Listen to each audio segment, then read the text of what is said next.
نحمدہ ونصلی علی رسولہ الکریم اما بعد فاعوذ باللہ من الشیطان الرجیم بسم اللہ الرحمن الرحیم۔ بعض انسانوں کو خارش کی بیماری ہوتی ہے اور پورے جسم میں بار بار ان کو خارش ہوتی ہے اور شدید تکلیف ہوتی ہے، اور اس تکلیف کی وجہ سے جسم پہ چھالے بھی بن جاتے ہیں، زخم بھی بن جاتے ہیں،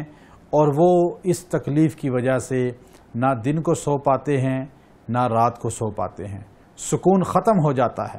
شدید اذیت کے اندر مبتلا ہوتے ہیں، چونکہ یہ ایک ایسی بیماری ہے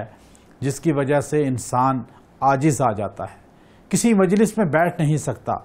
کسی جگہ اسے سکون نہیں ملتا، اور وہ اپنی پریشانی کے اندر ایسا مبتلا ہوتا ہے تو بعض اوقات اللہ رب العزت کے بھی نافرمانی کے کلمات کہنا شروع کر دیتا ہے۔ یاد رکھیے، انسانی جسم میں خون ہے،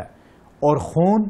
اللہ رب العزت نے خون کے اندر ایک مخلوق کو تسلط بھی دیا ہے جسے جنات کہا جاتا ہے۔ حضور اقدس صلی اللہ علیہ وسلم نے فرمایا کہ شیطان تمہارے خون میں گردش کرتا ہے، بعض اوقات ان کا اثر اتنا جسم پہ پڑتا ہے کہ یہ ہمارے خون کے اندر بیماری پیدا کر دیتے ہیں، اور ان کو یہ موقع ملتا ہے باتھ روم سے۔ اگر آپ باتھ روم کی دعا نہ پڑھیں، اگر آپ صبح و شام کی دعاؤں کا بغیر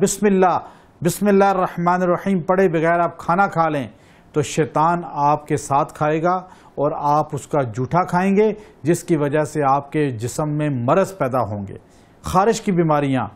یہ دعاؤں کا نہ پڑھنے کی وجہ سے، بسم اللہ نہ پڑھنے کی وجہ سے، واش روم کی دعا نہ پڑھنے کی وجہ سے یہ پیدا ہوتی ہے۔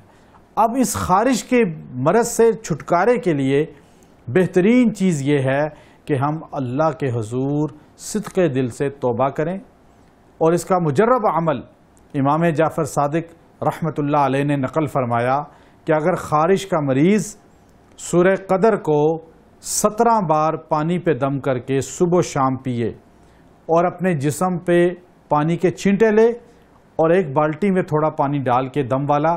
باقی پانی میں ملا کر غسل بھی کرے، انشاءاللہ 7 دن میں اللہ مکمل شفا عطا فرما دیں گے۔ یہ مجرب عمل ہے، اور اس عمل کی وجہ سے